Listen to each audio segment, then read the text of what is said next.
పడి మెట్ల పైకెక్కి గుడికేగు భక్తులకు ఎదురొచ్చే బంగారు స్వామి.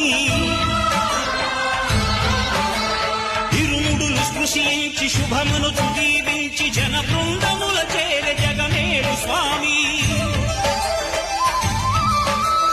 తన భక్తులొనరిల్చు తప్పులకు తడబడి ఒక పక్క ఒరిగెన ఓంకారమూర్తి.